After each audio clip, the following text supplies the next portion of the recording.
the twilight is gone, and no songbirds are singing. When you come to Albuquerque, New Mexico, you can take the interstate around it, or you can take the slow road right through the middle of town. My friend, is to linger with you.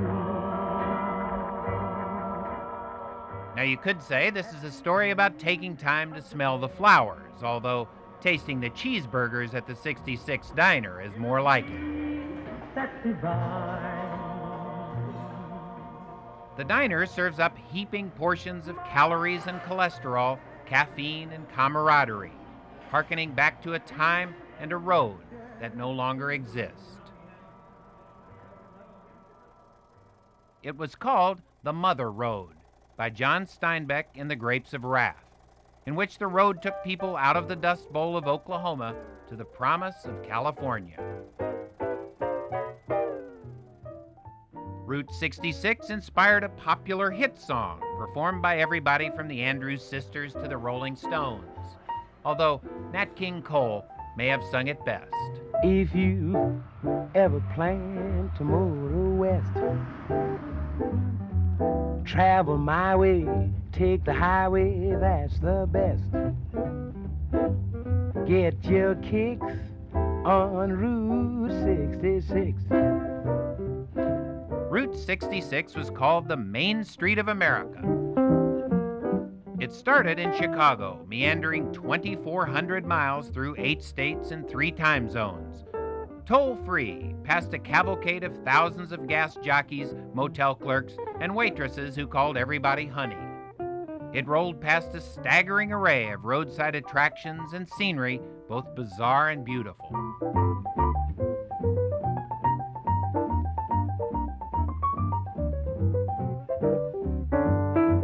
'66 didn't stop till it had to, at the Pacific Ocean.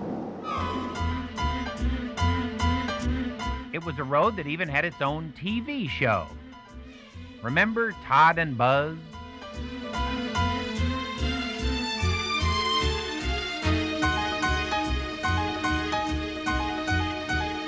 Only 2 of the episodes, as far as I know, were actually filmed on 66.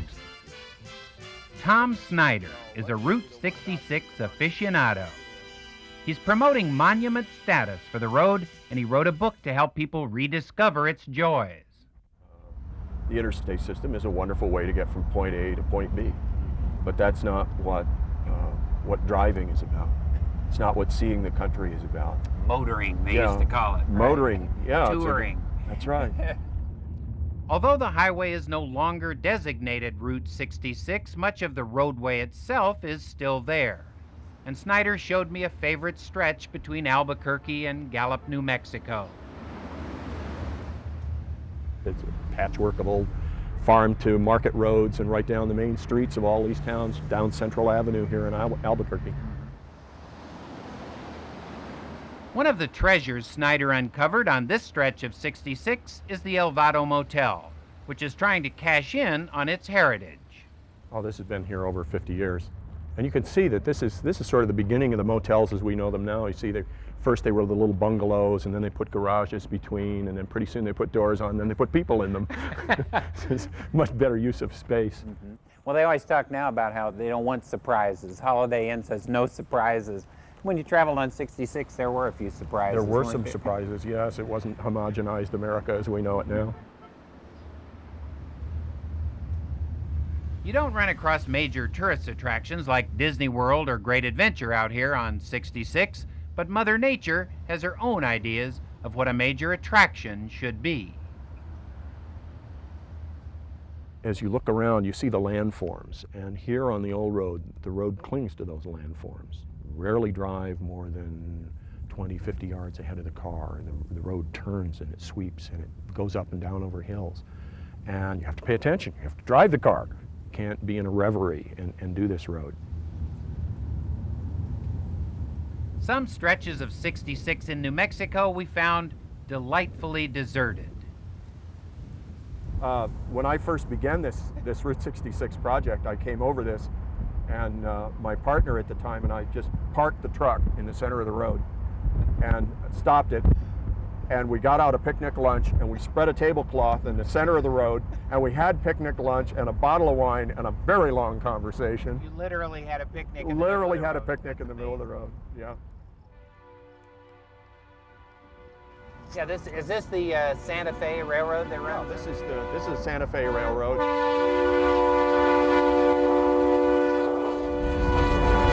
It's great to be out here in wide open space and get excited about a train. Again. Yeah. It doesn't get boring. It's not like the interstate where you can see 50 miles. When traffic went to the interstate, many businesses along 66 disappeared, but some dug in on the side of the road and wouldn't say die. Tom LaMance, who came here by covered wagon in 1928, is on Route 66 with the interstate right out his back door. But still, he has trouble selling hubcaps. I would probably get a lot more business if I had an exit here close to the place. I do have some people that go to either exit and come back, but it'd be a lot more if there was an exit near here.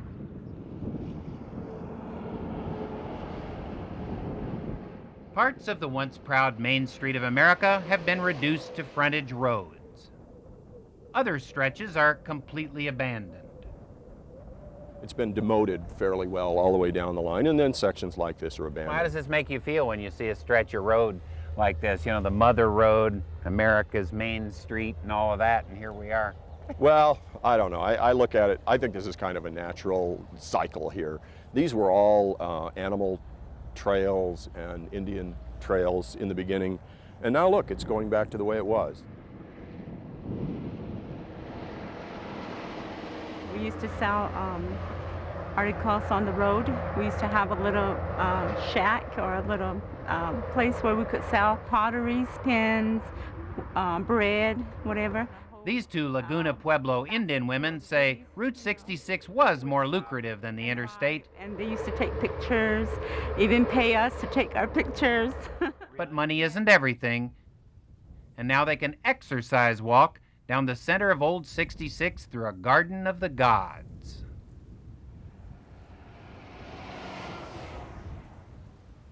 You know how you thought the scenery in the cowboy movies was all fake, just painted murals? It's not. It's New Mexico. We think in terms of the end point of an experience. We forget the experience itself. And like here it is. You sometimes find this on Route 66, just solitude. Just listen, there's no sound here except a few birds and a little wind.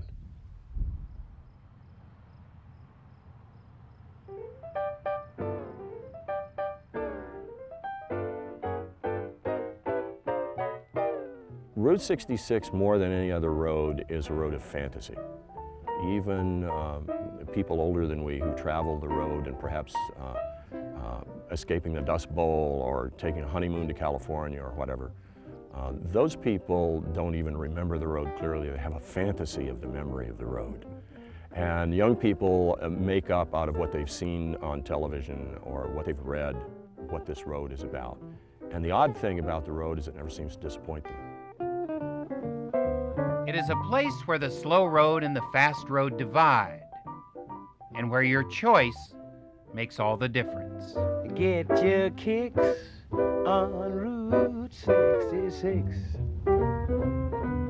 Get your kicks on Route 66.